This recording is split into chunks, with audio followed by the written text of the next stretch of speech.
for where I am right now in this year, in this season.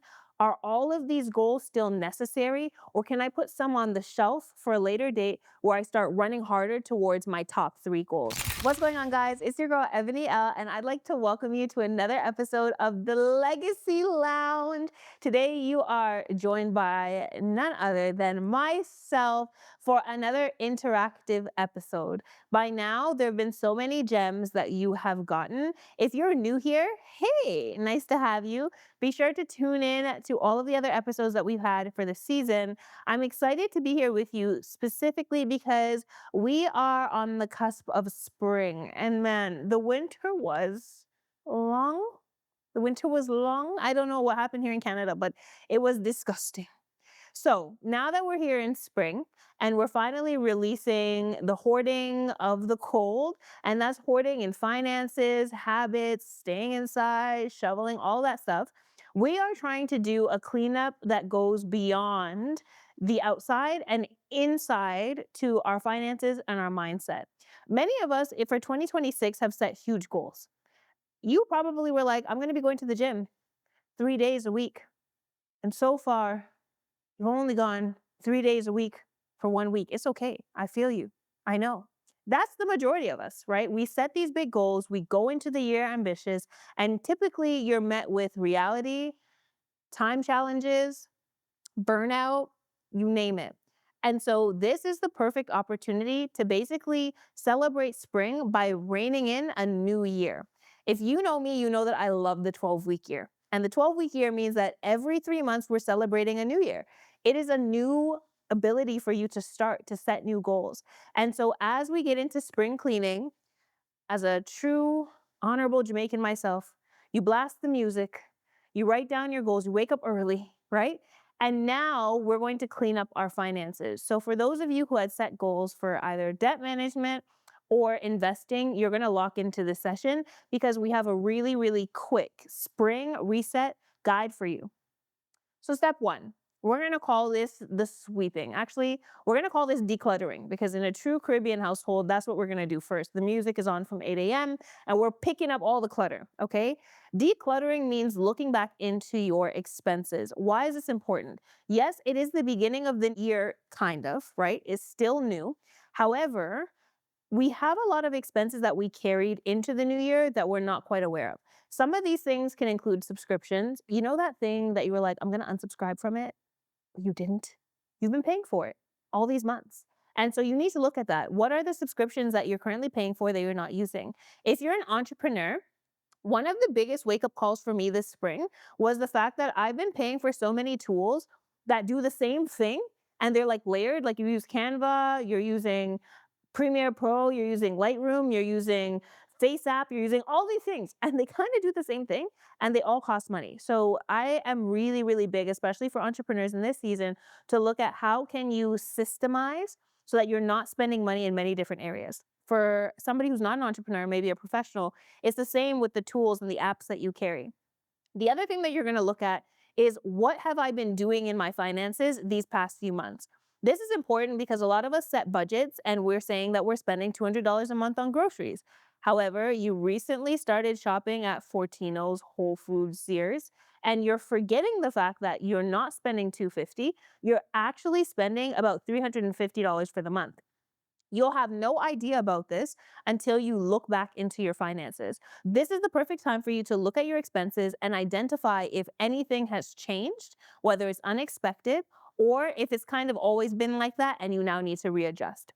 Some areas that I can mention for you to keep a quick eye on is groceries, dining out, because it's spring now, so you're going to be going out for brunches, and gas, because you're probably a little bit more active.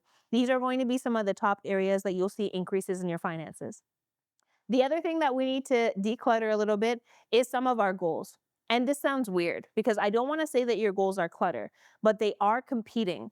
And so you want to figure out for where I am right now in this year, in this season, Are all of these goals still necessary, or can I put some on the shelf for a later date where I start running harder towards my top 3 goals? This is important because when your goals are competing, you end up shelling money out to every single one of your goals. But by the time you get to the end of the year, unless you have a huge cash flow windfall, you will achieve one or maybe none. So shelving some of them is really healthy. It also takes the pressure off of you because we don't want to burn out in 2026. We know that. And so doing this means that you can ease the pressure off of yourself, accomplish your goals without competing and extending your timelines.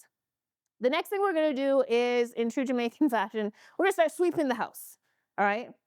You know those little nooks and crannies of your house where it's like nobody touched it and you start going back there and there's all these dust bunnies? Okay, sweeping the house is going to be debt management. This is going to be important because in one of my previous episodes, you would have heard me talk about the cost of debt.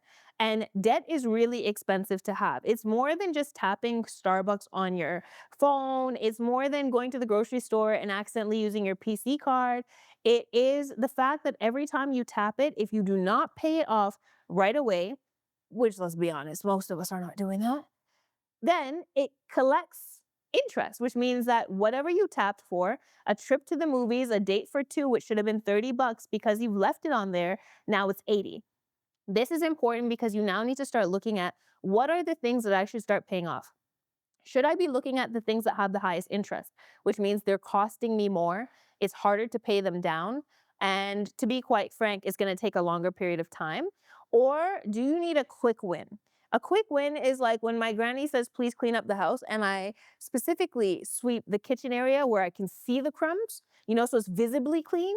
That visible cleanliness is actually your low debts, right? These are things that have a lower amount owing, and you're able to actually clear them off faster, which gives you this aha feeling. It immediately feels clean. It immediately gives you a sense of relief, a hit of dopamine, because something is finally gone, okay? And last but not least, in any Caribbean household, when we're cleaning, so the place have to smell good. So now we're thinking about our scents, okay? And the scents are really the toppings, right? The cherries on top is the little addition. The house is already clean, but it lets you know when you walk in, it is clean. And this is actually going to be your investments. This is the cherry on top because whether you invest $10 a month or $10,000 a month, it's something that adds to your overall financial stability. Whether you see that in the near future or later on down the line, it's the cherry on top that is going to change the trajectory of your finances, both in this year for spring and in future years to come. The way that you can get this started, as easy as it's just lighting a little candle, you're just going to light a little fire in your savings. So whether that's going to be, again, that $10 example, you might play with 𝗬𝗰𝗹𝗃 and do their robo investing. You may play around with a mutual fund or a segregated fund. You may invest in a stock. If you do choose a stock, do your research. But I always recommend picking something that you use every day. When my clients say, I don't use any products, I ask, do you lotion your skin? Yes. What lotion do you use? I use 𝗘𝗄𝗽 lotion. Then I look for the brand that would align with that, right? So you're going to look for something that you use every day that you believe in if you don't want to do all the research on investments. And if you are looking to be a lazy investor, like I always preach, then look for a fund. It can be an ETF, an index fund. Like I said, segregated funds, mutual funds. You can either invest in them alone using apps like Questrade or 𝗬𝗰𝗹, or you can connect with a financial professional like myself to get you into a portfolio that will work for you. I'm excited and I can't wait to get spring cleaning. I think my granny's calling me right now to go downstairs and start sweeping. But I hope that this has inspired you not only to clear the air, enjoy the new season, and to have a true refresh in all areas of your life, but most importantly, to let you know that a restart is okay and it can happen at any point in the year. I hope that you enjoyed this episode. I cannot wait to see you for the next one. But until then, I'll see you guys again later. Bye.